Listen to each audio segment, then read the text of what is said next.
دوائی کوئی اثر نہیں کرتی، جسم بے جان ہو جاتا ہے، قرآن پاک پڑھنے کو دل نہیں کرتا، جیسے کوئی چیز دباؤ ڈالتی ہے۔ آپ اٹھتے بیٹھتے چلتے پھرتے وضو ہو نہ ہو، آپ پڑھا کریں لا حول ولا قوت الا باللہ، بس یہاں تک پڑھا کریں۔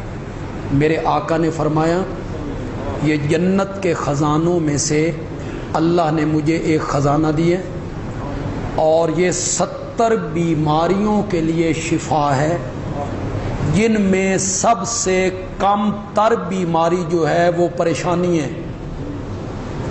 آج ہمارے معاشرے کی سب سے بڑی بیماری کیا ہے؟ میرے آقا نے فرمایا سب سے کم تر بیماری پریشانی ہے، 69 بیماریاں اس تو وڈیاں وڈیاں نے۔ یہ وہ بندہ پڑھے لا حول ولا قوت الا باللہ۔ ہم سمجھتے ہیں یہ کسی شیطانی کام کو دیکھ لا حول ولا قوت، نہ، اس وقت پڑھنا ہے اعوذ باللہ۔ لا حول ولا قوت الا باللہ کا معنی ذرا سن لو، آپ کو پتہ چلے اس کا معنی کیا ہے۔ گناہوں سے پھرنے کی طاقت مجھ میں نہیں،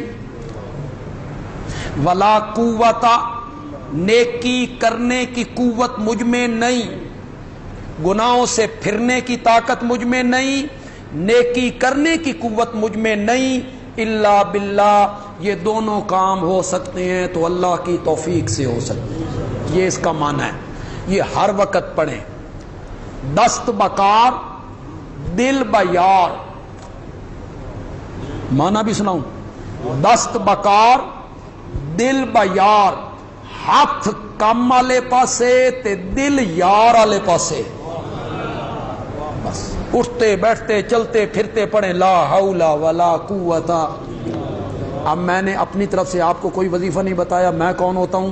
میں نے وہ وظیفہ بتایا جو کائنات کے آقا نے بتایا تھا۔